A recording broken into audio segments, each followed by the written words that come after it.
Tema ovoga videa je kreiranje tablice stanja. Kako bismo kreirali tablicu stanja, zadat ćemo jedan logički izraz. F jednako a negirano puta b plus c negirano, sve negirano. Vrlo lako je shvatiti koliko nam treba stupaca u tablici stanja kako bismo je kreirali. Prvo prebrojimo ulaze. Imamo 1, 2, 3 ulaza. A, B i C. Tome dodamo logičke operacije.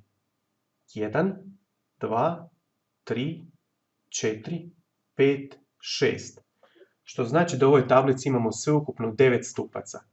Dakle, 3 su ulaza A, B i C. Zatim idemo od jednostavnih operacija. To je A negirano i C negirano.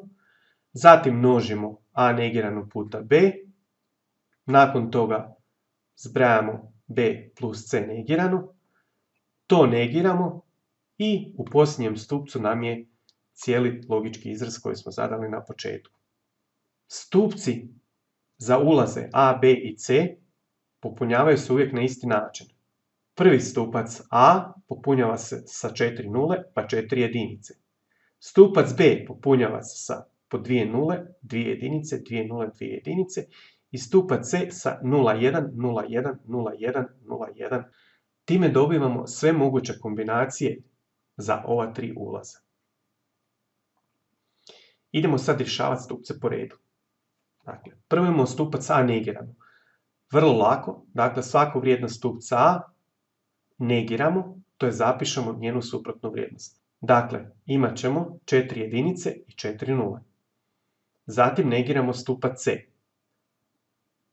I dobit ćemo 1, 0, 1, 0, 1, 0, 1, 0.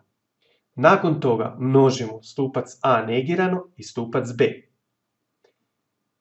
Dakle, 0 puta 1 je 0, 0 puta 1 je 0, 1 puta 1 je 1, 1 puta 1 je 1 i tako sve do posljednjeg reda.